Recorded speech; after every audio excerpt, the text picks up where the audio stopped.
In the far future, where wars are fought with the might of battle mechs, Without Question tells the tale of Kanji Chistu as he struggles to keep Clan Jade Falcon alive in the occupation zone his predecessor abandoned in her failed bid to conquer Terra. Though it's a sequel to Brian Young's award-winning novel A Question of Survival, Without Question serves as a perfect on-ramp for anyone interested in jumping into the Ill Clan era and the current Battletech timeline. The new Khan of Clan Jade Falcon has to fight for the very soul of his clan and their stronghold of Sudaden as Clan Hell's horses invade, and they experience attacks from within and without. With shocking twists and turns, the latest installment of the Battletech mythos will have you hanging on by the edge of your seat. Releasing May 15th, Without Question is available for pre-order now, and you won't want to miss it.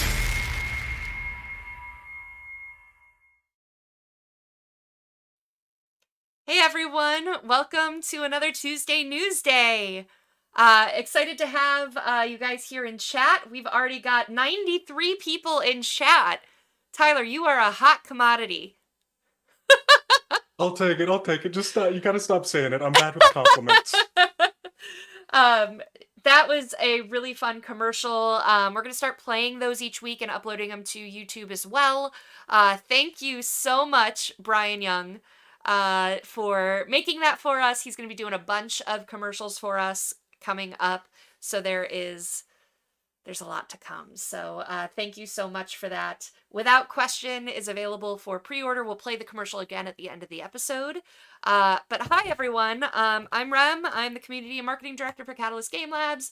I'm on here every week talking on Tuesdays about all the news, updated news for Catalyst. Sometimes it's more organized than others because that's just the way we work. It's ready, shoot, aim. That's what we do here at Catalyst, as Tyler well knows at this point. So Tyler, I'd love for you to give a little introduction. Who are you and how are you related to Catalyst? It's kind of crazy given how many times my name pops up on contracts between us, but my name is Tyler. I am the crowdfunding manager for most, if not all, things Catalyst, and as well as the Gen Con TV producer for our Twitch stream. Yeah. So Tyler works for me at Rem Alternis Productions, and so it started with us managing a couple of campaigns for Catalyst, and then we kind of became the we just did a 6-contract agreement for the next year or two. So we have a lot coming up, not all of which we can talk about, but we're going to talk about everything we're allowed to talk about. So, and then Tyler, I know we've posted about it in the Discord server a couple of times when we've had interviews that feature people in the Battletech space and community. But Tyler produces all that. He produces the interview show and gets that all coordinated. He also is the tech producer and part of the cast of Shadowrun Emerald Glitch that plays after the interview show every week. So I don't get to say it often enough, Tyler, but thank you for all the work you do. It's a lot. Stop it. I'll start blushing. I only get redder. From here. That's why your background's a little pinkish. You just blend in. It's the Homer Simpson fades into the bushes. So I also just saw the mustache, the legend, and amazing. Well, you guys, feel free to put questions in chat. You know that in the last 15 or 20 minutes or so, we will answer questions of me and Tyler. But you know, your name is whispered across the internet in terms of the person who is the go-to to help with all things Catalyst projects. And we know it's not always easy.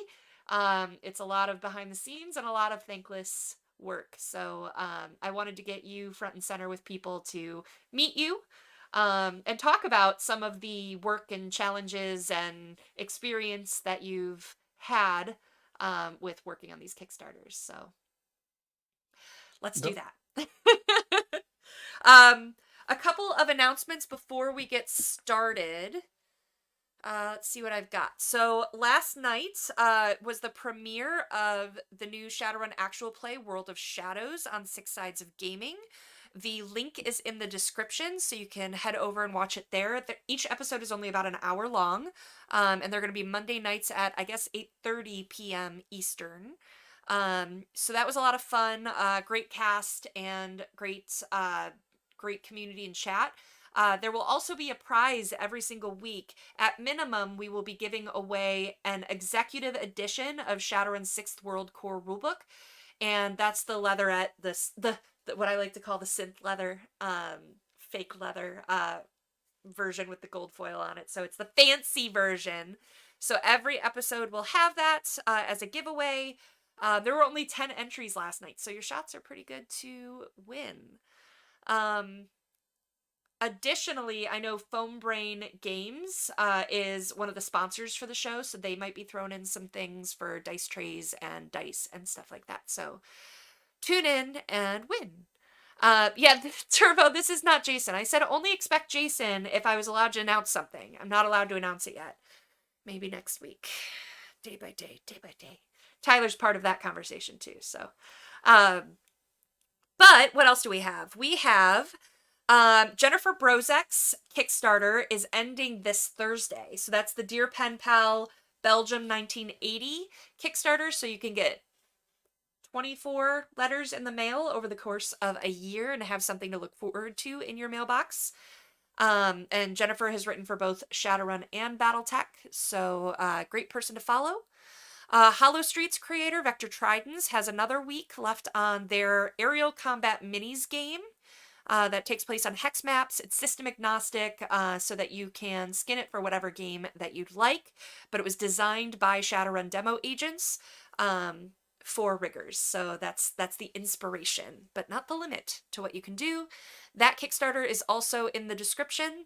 And finally, a new one. So a friend of Catalyst and prolific sci-fi fantasy writer Kevin J. Anderson has a Kickstarter launching on April 29th.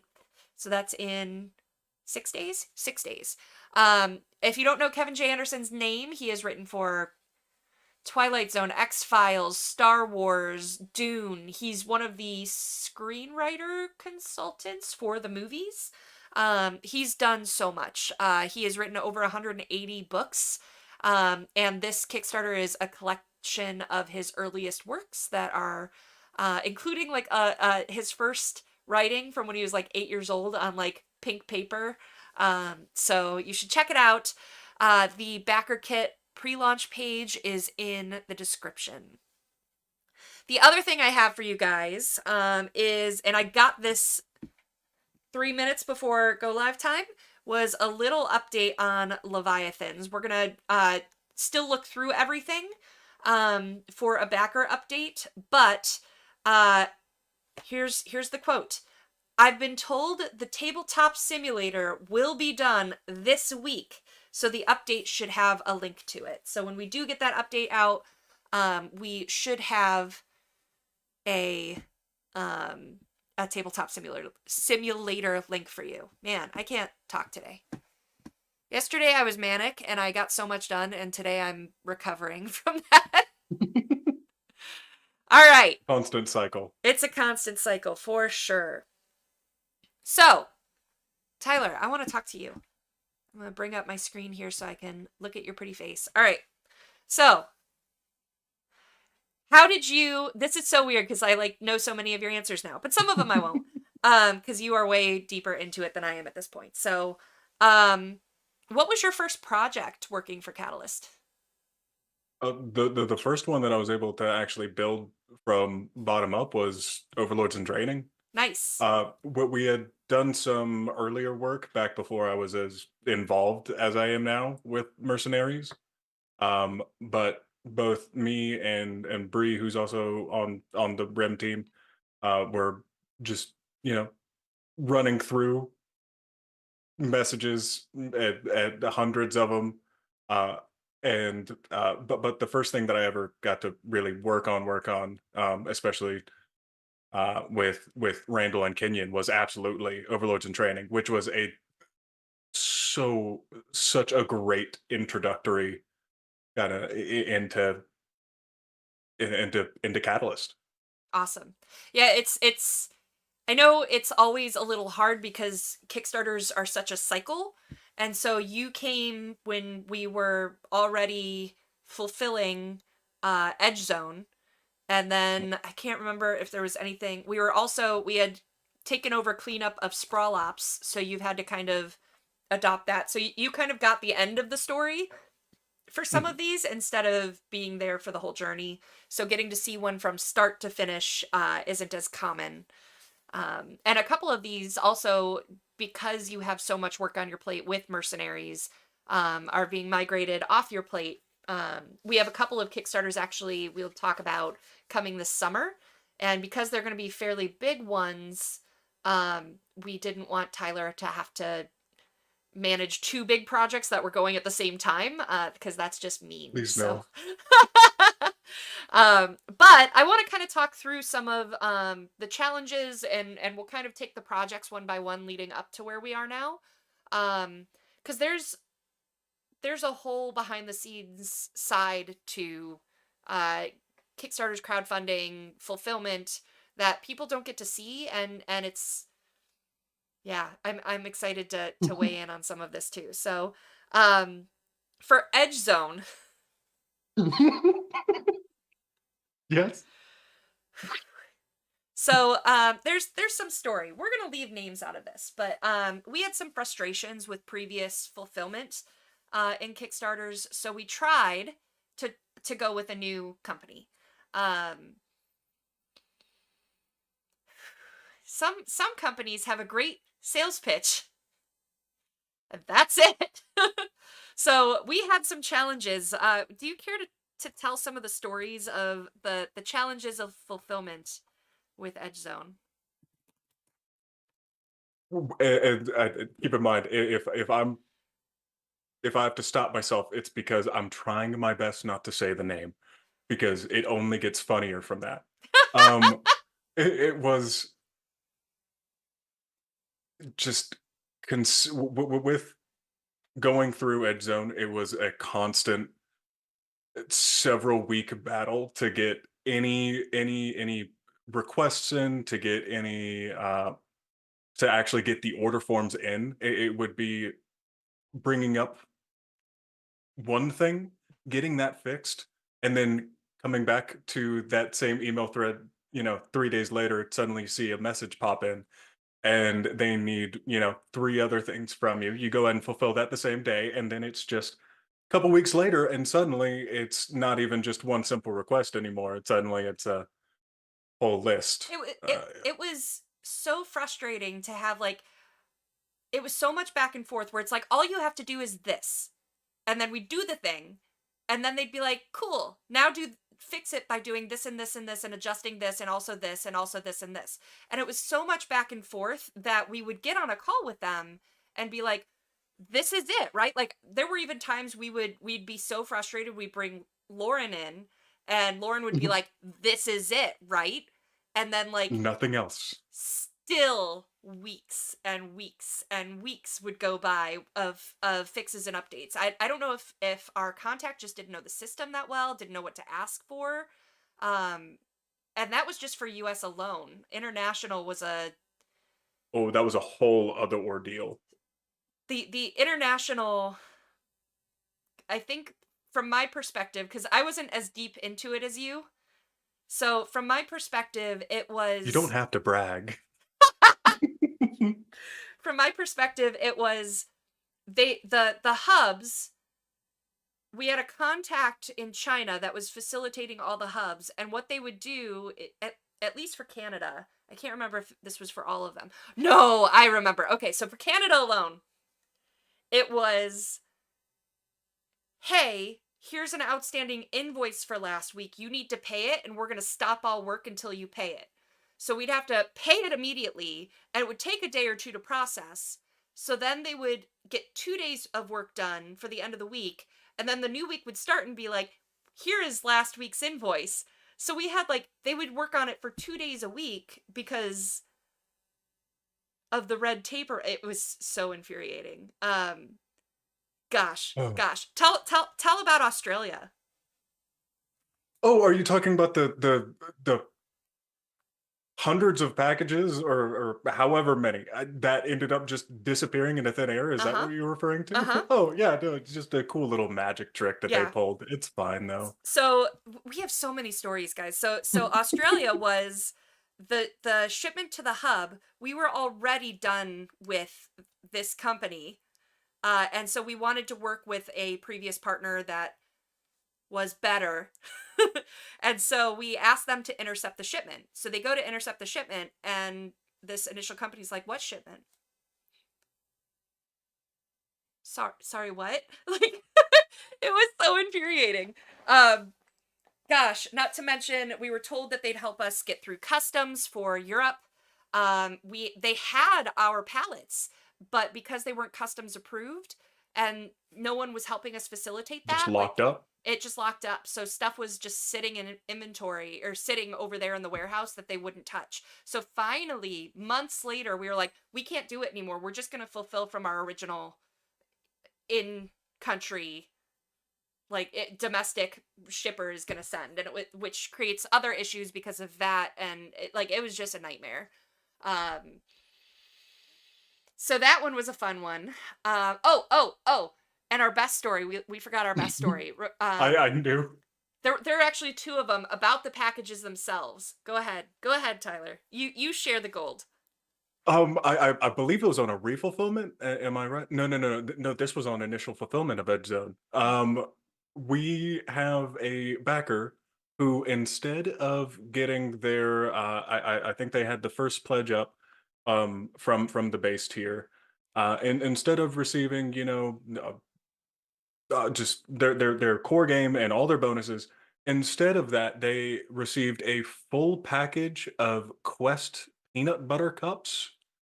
um, it somehow ended up with the sticker for their order in their fulfillment house. How does this happen? And weren't they vegan too? They were vegan Quest off-brand They Reese they they, cups. they weren't vegan. I think Quest is just supposed to be the healthy brand, so it's Oh, healthy peanut butter cups. wow. I'm still befuddled though. And then there was the case of shipments that went out in boxes that were way too big with no packing material. So the amount of damages we had to then replace. It was just a nightmare. It was an awful experience for everyone. The trick too, in my learning, I really believe in transparency. I'll tell all the dirty secrets and stuff like that, but what ended up happening to us in this case is there were so many issues that the transparency just started looking like excuses, and I mean, it was incompetence. It was flat out incompetence, and we were in the middle of it, and there nothing we can do. So it was just there was a point where, because of all of the back and forth with just getting the reports uploaded, where we're like, yeah, everything's at the warehouse, and we told everyone it's ready to be distributed, and then we just sat on it for months because we couldn't get it through. We couldn't get the paperwork through. So people are like, how long does it take to do this? And it's theoretically not that long. Yeah, preferably not that long. But Yeah. believe me, if it was just as simple as shooting over a few addresses, and it should be that simple. It very well should be Yeah. that simple, of just shooting over some names, addresses, and what you're getting. Then yes. There were also precluding before your time, before even my time. There were two projects that we fixed up. That was Sprawl Ops and Centurion. We used a different company for both of these. And problem number one with Sprawl Ops was that somehow shipments got duplicated for all US backers. So they got 2 copies of everything, which meant there was no longer enough to fulfill for Europe and the rest of the world. Which meant that we were placing, Catalyst was placing new orders for this stuff and offering, for any good community member that wanted to hand theirs back in, we'd pay shipping and whatever to get more product to fulfill to the backers. records were not well kept by the fulfillment company, so it ended up being like, if you're missing something, tell us and we'll fix it. So that one took months to clean up as well. That nobody wanted to touch, so we cleaned that one up. And then Centurion, the first wave of that one, people got sprawl ups that didn't order sprawl ups. So one of our teases now in meetings, Mike likes to bring this up like in every time we talk about fulfilling a Kickstarter, are they going to get off-brand Reese cups or are they going to get sprawl ups? It's one of the two. We only have those two things. I'm so sorry. We've actually swapped all of our distribution. Everyone who's on Mercenaries is now get the decision. Sprawl ups or peanut butter cups. Well, and so this is why, like, because those two Kickstarters, we wanted to go with someone different for Edge Zone, and that just bit us too. So like, just so complicated. I felt, because at first I was like, yeah, let's go in, let's find a new one, and I got all of these pitches, and I had all of these meetings with distributors, and this was the one. I'll eat it. Like, for Edge Zone, I chose that one because they had a really good sales pitch, and like, my tail was between my legs by the end of that, where I was like, I'm not going to fight it anymore because, like, I don't know what the right answer is. And sometimes that's all they have. Yeah. And so from there, what else did we start to get into? Let's talk Mercenaries. So as part of when I was hired by Catalyst, Lauren wanted me to manage the Kickstarter. So for those 30 days, for the first 6 months, actually, I did a lot of that management. I brought in people like part-time help here and there for, like, and Tyler, you were one of those too, where it was like, cool, we have 1,200 messages. I need help. I can't get through all that. And so finally, when that started to die down, we transitioned that to you.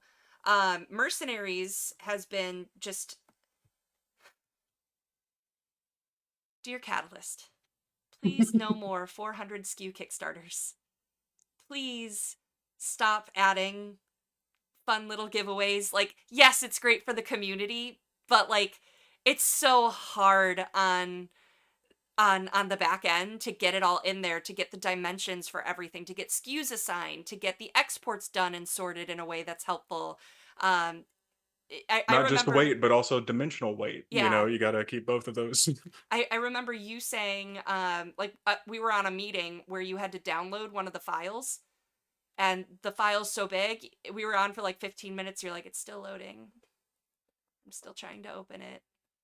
Hold on. Which, I mean, it's not even on my computer. It just takes Backergate servers a bit to actually get it, you know, sent over. But still, it's insane.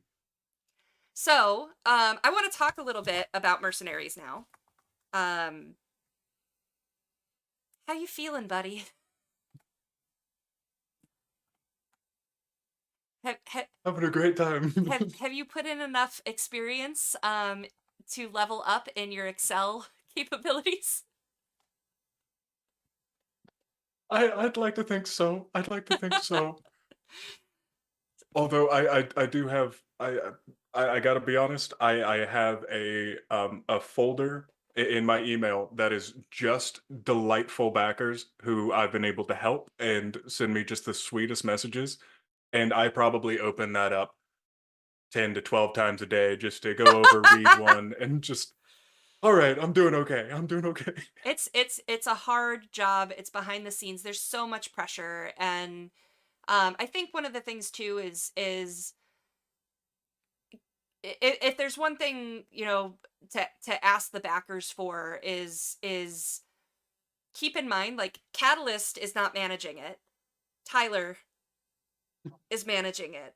So it's his job to do the best he can with this and get it off his plate as fast as possible.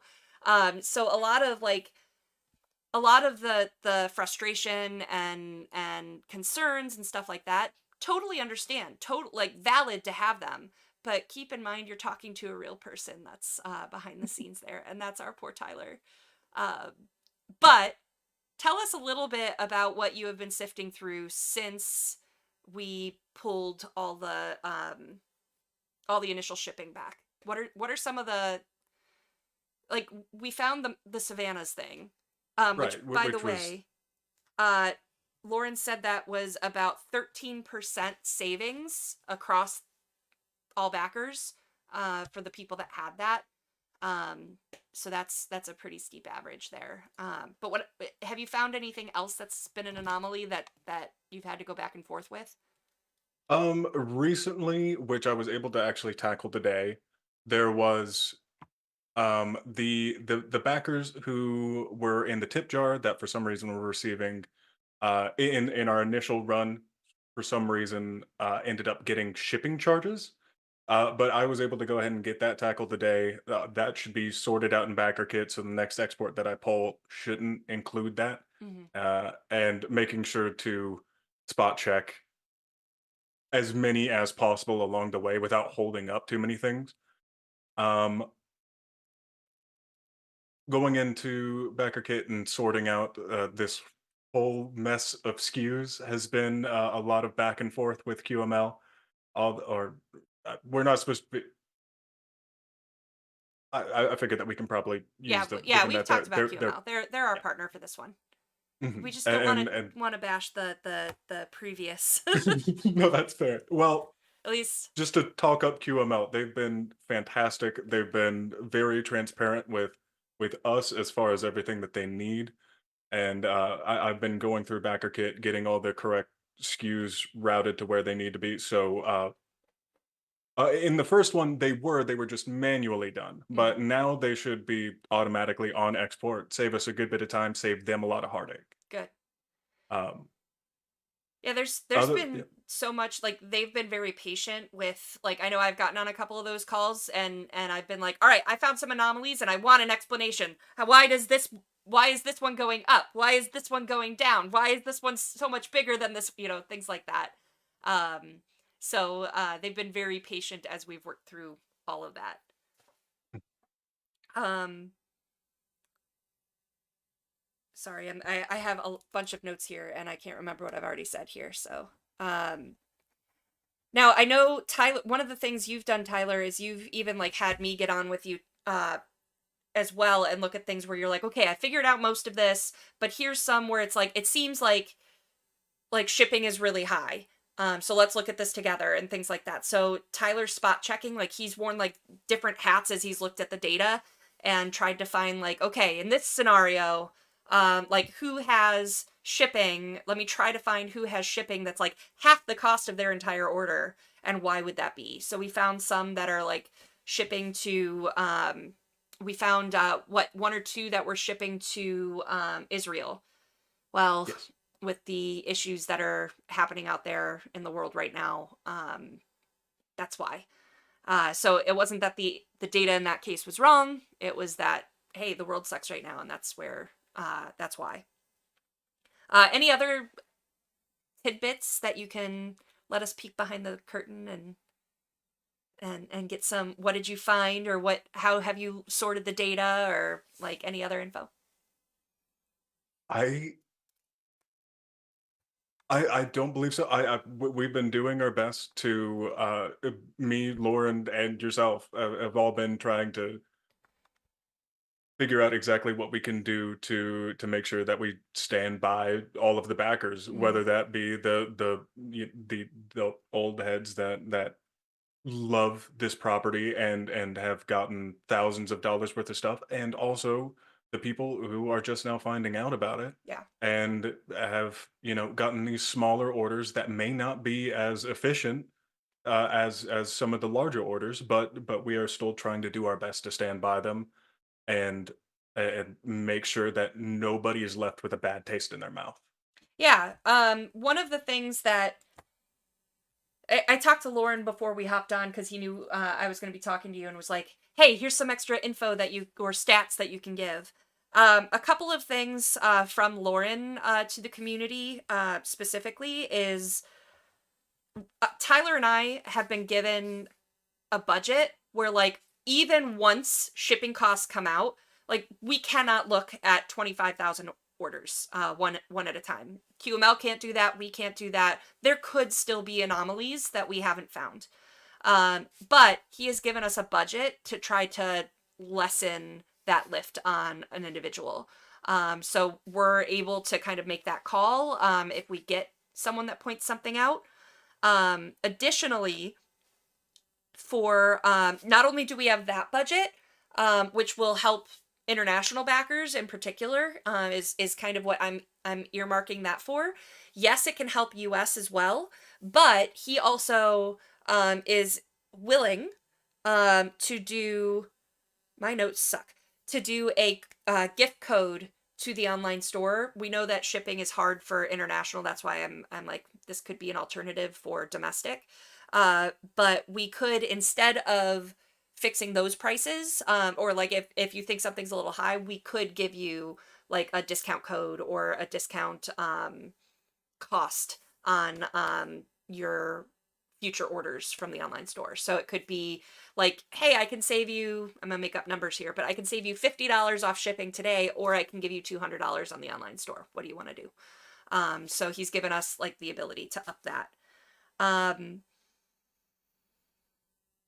Anything else I'm missing? I've still got more notes, but I don't want to cut you off. You're the star of the show. You've been doing all the work. No. I think I made all the points that I had. Okay. Just doing our best to stand by the backers. Another anomaly that we found that Lauren told me about is there was something weird that you guys found with Australia. I don't have much details on that. Do you know about that one? Just some rather,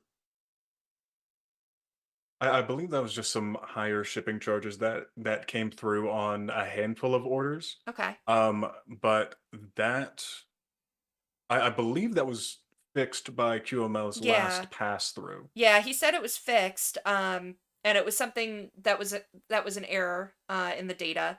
And something else that was an error in the data he mentioned as well was that there was some UK shipping prices were being applied to Norway and Iceland, which has their own shipping. So that was something else that we found that was wrong, that was adjusted. So there was like all kinds of little weird stuff that came up as we did this deep dive. Which now both are in. Both the regular list, not including the regions near and around the UK, and the both exports are out. Cool. Is what I'm trying to say. I stutter a lot, just in case anybody needs to know. He also said, and we'll see if you agree with this, we're expecting fresh uploads by the end of this week. Fresh uploads before the end of this week. Cool. Preferably. Although I have also our contact over at BackerKit is absolutely amazing. Love him. I haven't heard anything back today. Since getting those over to him both last night and this morning, but that is something else that will be included in an update, or you will just see them on your BackerKit accounts. Mm-hmm. And slowly, one by one, just because other people say that they have seen it doesn't mean that we missed yours. It means that yours is coming. Yeah. One of the things too that came up, so I did a spot check on Discord when we got the new data set last week, and we went through 77 prices, and they all went down as I just spot checked everyone, except for one, and I found out the reason why was because the dimensions of the Savannah's battle mat that was it was like the dimensions of the incorrect dimensional weight. It had the same as a BFM or an actual battle mat instead of a map pack. Right. So once that was changed, that did change the shipping weight because everything is done by dimension and dimensional weight. So if that was the only change that was to be made on someone's order, it could have been because of the way they box all of the items into one box, then it may have meant that now they need a separate box, so you're getting a separate box of shipping instead of... So there's all kinds of that stuff. So that's one possible explanation if you do see you are, excuse me, one of the few that sees it go up for some reason. But I don't think really that's going to happen to the majority, and especially with additional findings and discounts applied.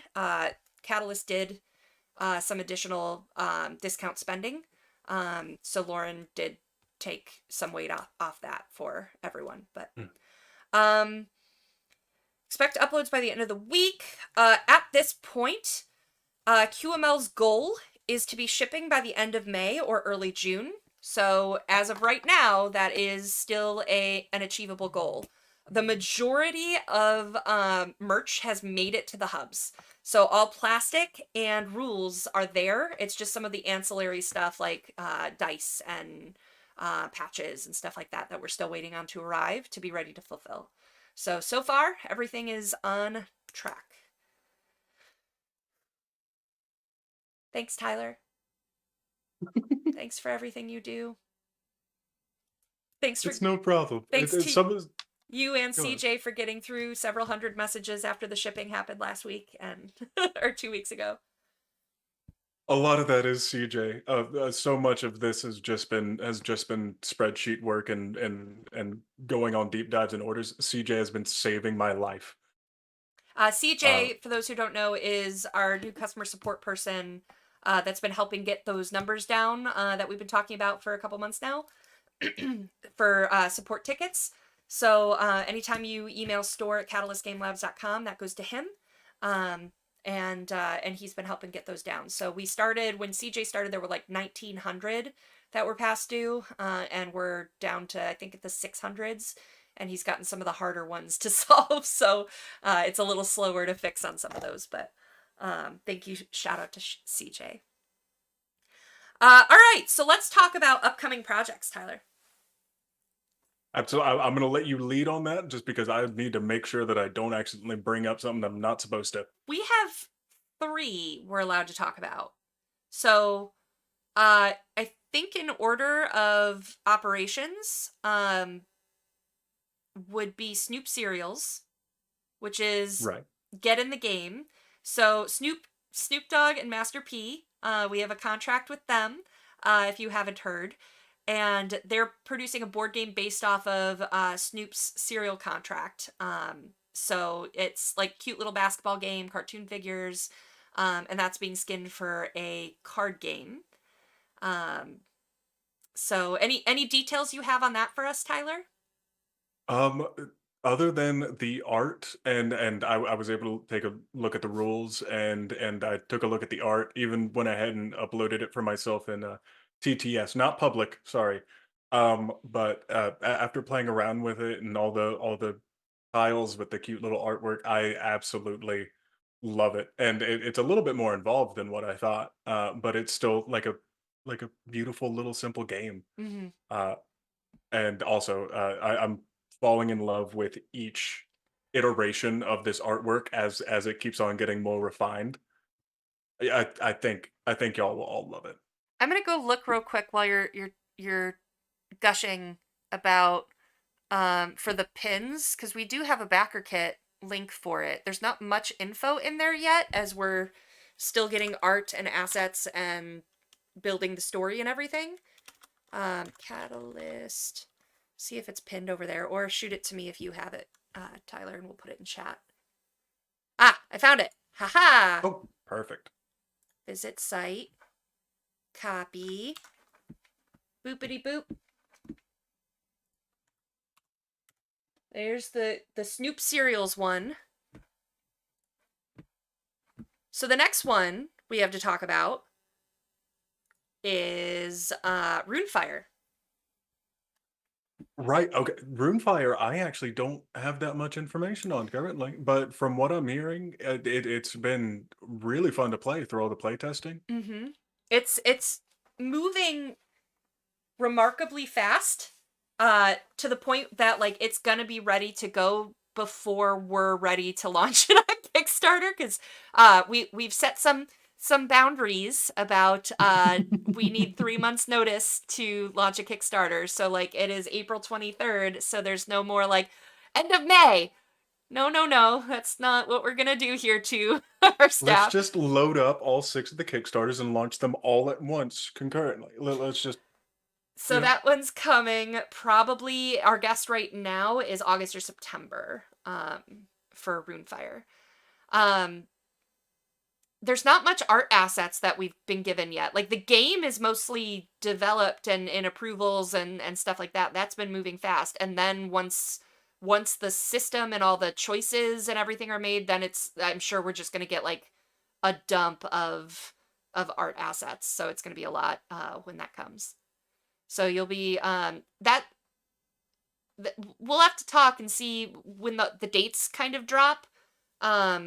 What is going to be too much for overlap for you. So we'll have to figure out if you'll be the one running Runefire or not. And then the last one is Voltron. God, it was down between 2 that I was pretty sure, and I was like, oh, okay. Yeah. So Voltron will be this year. We're thinking October for that one as of right now. And this one, it was the Kickstarter plan is for the RPG, which is going to be 2 different books. So if you want the old version of Voltron, there will be a book for that. If you want the new Netflix version of Voltron, there will be a book for that. And then we're also designing a board game in the board game division that's kind of separate from that. But I think we're talking about adding this alongside the Kickstarter or releasing it, but also making it add on the Kickstarter. I'm not real sure yet. Do you remember what was said? I can't. I have something about approvals. Oh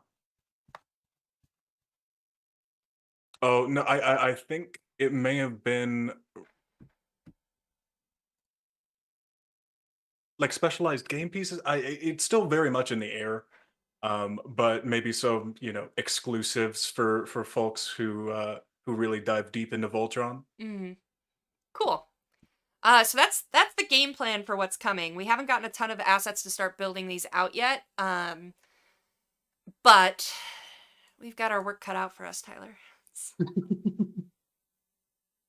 Whew, we're keeping you busy.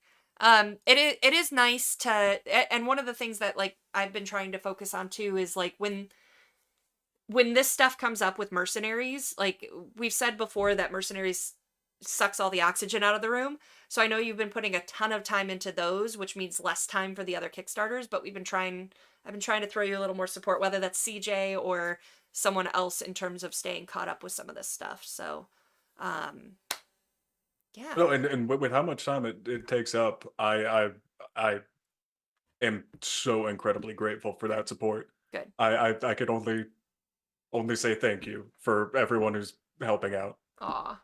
Awesome. Teamwork. All right. Are you ready to get to questions, Tyler? I'm scared. I haven't seen any of the questions pop, I've had my window half closed, so I'm scared because I haven't been able to see them yet. But yeah, go ahead. Awesome. Update. This is from MadCat352. Is there an update on the release of the Star League Command Lance? I'm pretty sure that is one of the ones that has made it to the warehouse now, which means that we're just assigning street dates and working with PSI on that. So we have to make sell sheets for them, decide on a street date, get it out there. It's usually going to be a pretty fast turnaround, which I'm glad we're not sitting on merchandise, but it'd be great to, be able to market this before release. It's okay. I'm not bitter. So coming very, very, very, very soon. Same with the lamp packs. I'm not sure if Davian is in the warehouse yet, but I know that the Urban Mech lamp packs are. So same answer for that. I'd have to check the inventory sheet on Davian. I'm looking for a street date for Davian 2 because I'm planning on having Josh Perrion on the show after we're able to get that street date so that we can market with him. Oh man, lots of the same question. Daniel Isberner, did I miss the Mercenaries shipping update? Yes, we talked about that. We are still on track for end of May, early June at this time. Boop. What else? Update on the outstanding digital items from the Clan Invasion Kickstarter from Neon Wolf.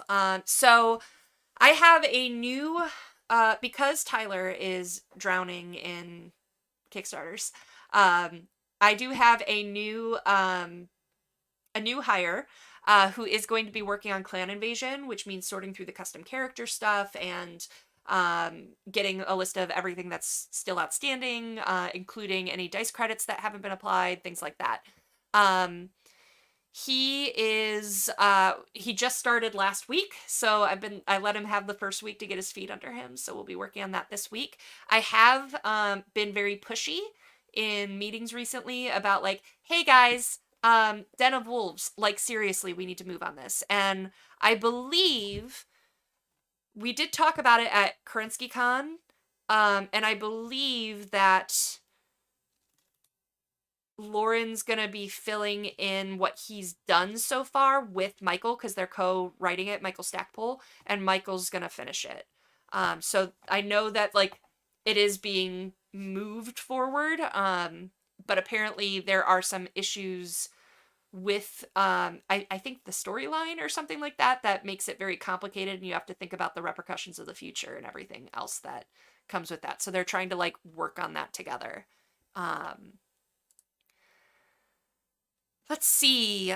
James Sutton, any news on the Ill Clan Volume 2 TRO? No. I do not have that news. We had Ray on last week. That would have been a great question for him, but I'll have to circle back on that one. Leviathans, Isengate. Will the Leviathans rulebook excerpt also be in the next update? Yes, we do have that. And that is ready to go. We just wanted more info to be able, we didn't want to just be like, okay, here's this little excerpt. Thanks. We wanted to, especially with how close it seemed that we may end up having finished pages coming up. It felt kind of cheap to just throw out, oh well, here is a snippet about Russian ships, or we want to make sure that if people are getting notifications, people are getting those, we want to be able to serve them up something that they can actually, sink their teeth into. yeah, something meaningful. Mhm. Let's see. So look for a backer update soon. It sounded, based on Bryn's info, like, again, that tabletop simulator would be done by the end of the week, so, but until we have a link, I don't really want to send that backer update, so we'll be waiting on that. For Shadowrun, JOK, is the giveaway open worldwide for Six Sides of Gaming? Yeah, we'll ship it internationally too, so that's totally fine. I think our winner last night actually was in Canada, so, which is where Six Sides is. Let's see. Neon Wolf, is the Centurion Kickstarter considered complete, or is there still outstanding updates? It is considered complete. Occasionally, it's kind of like Sprawl Ops at this point, where we check it like once a month to see like, okay, has anybody reached out? Is anyone still missing something that didn't see that this was closing out, or anything like that? But it is considered closed at this point. There have been stragglers, and if I've been able to respond to you, or if the story email has been able to respond to you, we are still pushing those through to our fulfillment house, and Yeah. you'll be seeing notifications. We're kind of making the jump now with Tyler's schedule, and with some of these projects wrapping up. So, Sprawl Ops, Centurion, and Edge Zone is fulfilled. They are fulfilled. Now, are there still a couple outlying issues? Yes, but those are going to go to CJ at customer support, instead of being on Tyler's plate for week after week after week to look at when he has the modern Kickstarters to do. So they are officially closed for Tyler.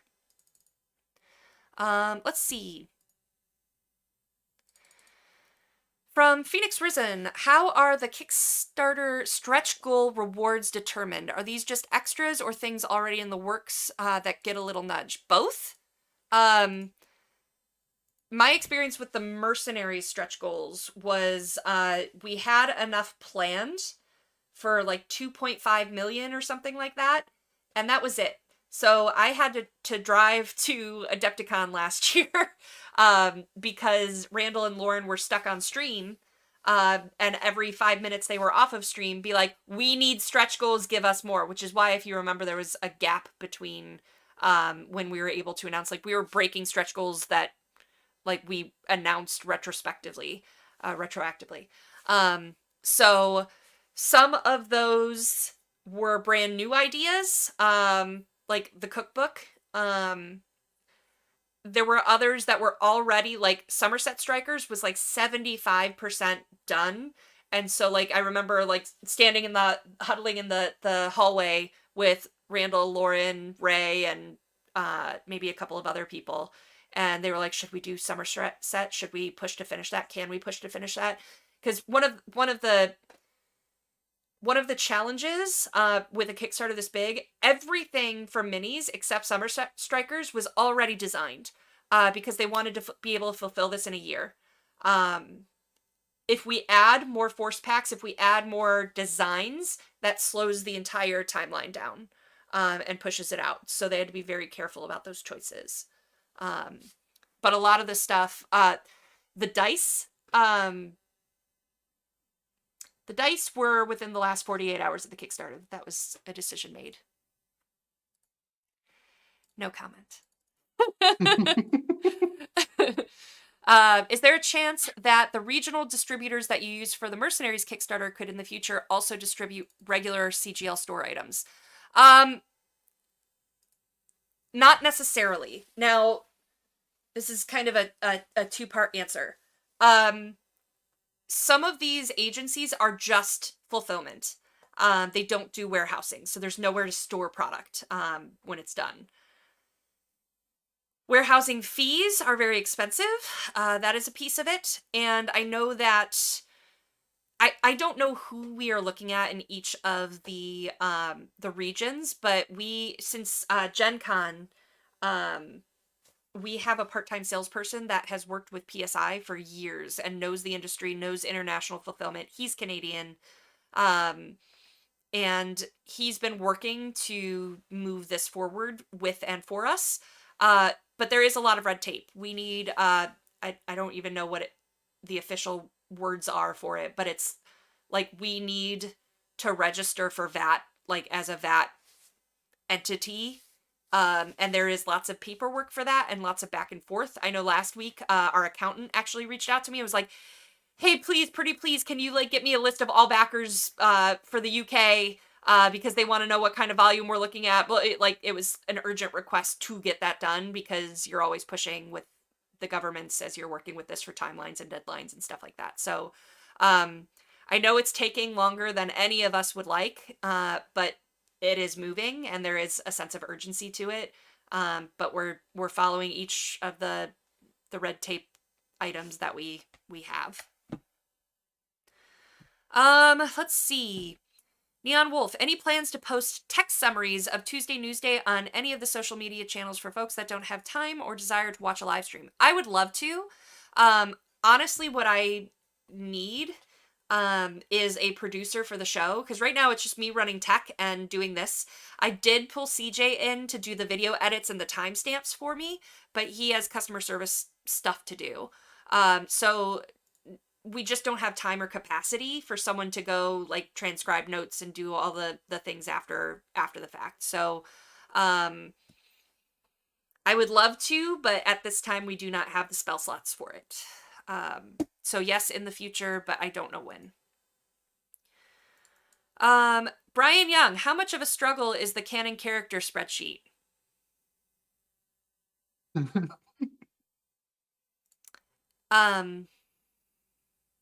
Let's give, okay, the public answer.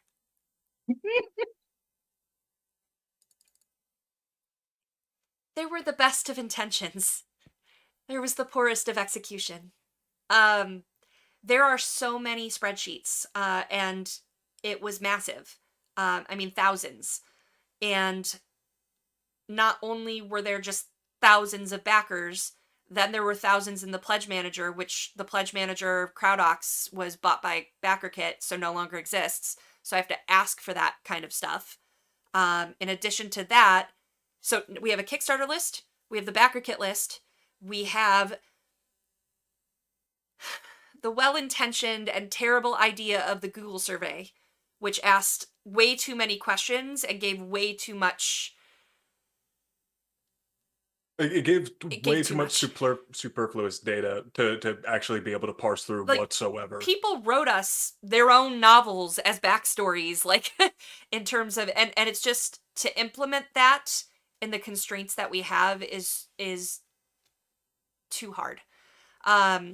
There have been like 400 that have been worked on by fiction and source books and stuff like that. So then that's another list or several lists, because there's the fiction department, there's the Battletech department. So like there's all of these lists of where is all of this and what is the relevant information and what have we done versus what haven't we done. And it is a web. So I can feel in chat the person that's going to be managing this stressing out. So it is, we're going to take a look at it. We do have a data expert that is looking at it as well. However, like the more I am learning about this problem, the more I'm thinking that we're probably gonna, in all honesty, in all transparency, have to light it on fire and start over. So we'll have the ones that are finished. We'll have that list.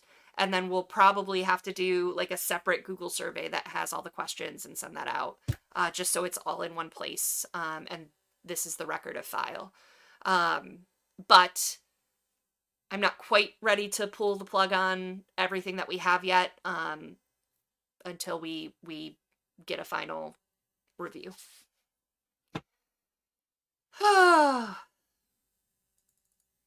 Spectre, does BackerKit hate us because of all the SKUs? No, okay.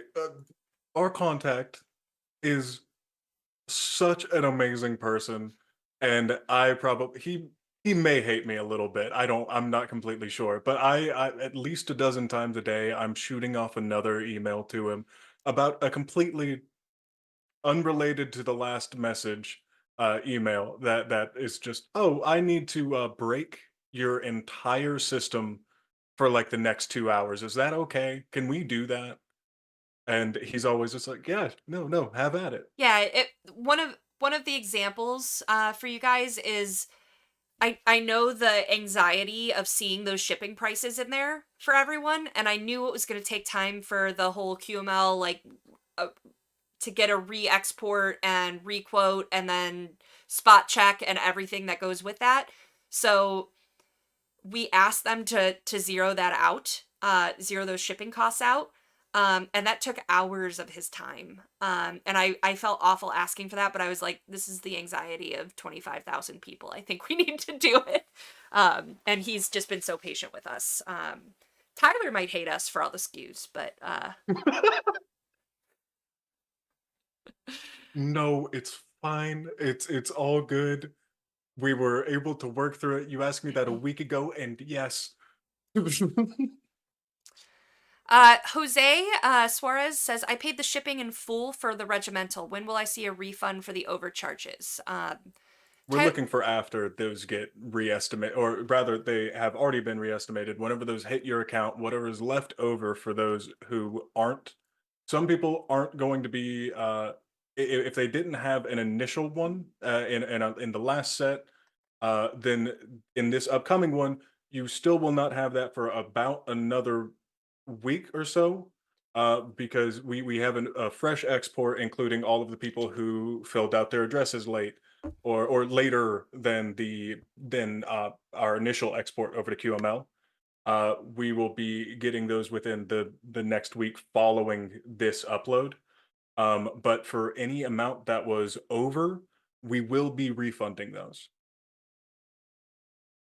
Cool. Let's see. Dana Robinson. The Snoop Cereals game seems to have a somewhat different audience than most of the CGL stuff. What is the marketing plan to bring in new eyes and audience in for the Kickstarter? This has been a hot topic in the Catalyst Director chat this week. So it's Sorry, I saw another question and my ADHD brain spiraled. So we have been looking into, Snoop and Master P and their whole public relations team and everything. They have an audience already. Like, we have no idea. This hasn't been done before in the industry like this. So we don't know what to expect. Is his audience going to see it and go like, ew, gross, no, don't want that? Or is this going to be a whole new influx into gaming and Catalyst following and stuff like that? So it's kind of combining the two. So we want to market to our existing base for board games that would be interested in card games and stuff like that, where it's like, hey, I like card games and I like board games. Huh, Snoop, that's cool. Like, I'll check that out. Versus the opposite, where it's like, I'm a super fan, and now I'm being brought into this, and there's also the brand and the cereals marketing avenues to go. So there's a lot of work to be done, and their press team and their contacts have been phenomenal to work with so far. They're like, yes, what do you need?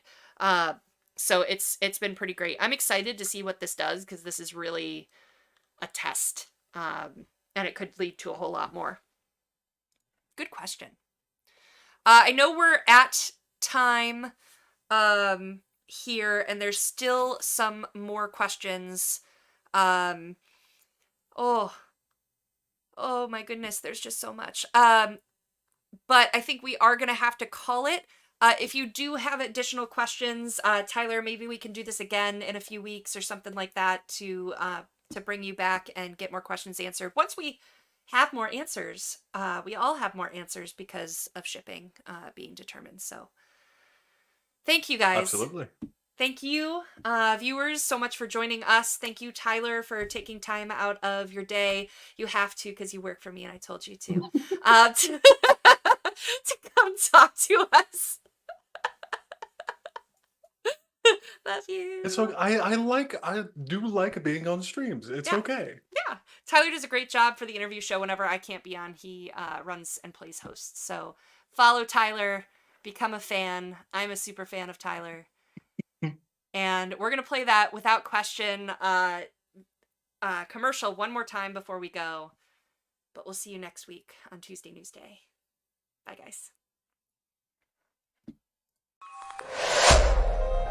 In the far future, where wars are fought with the might of battle mechs, Without Question tells the tale of Kanji Chistu as he struggles to keep Clan Jade Falcon alive in the occupation zone his predecessor abandoned in her failed bid to conquer Terra.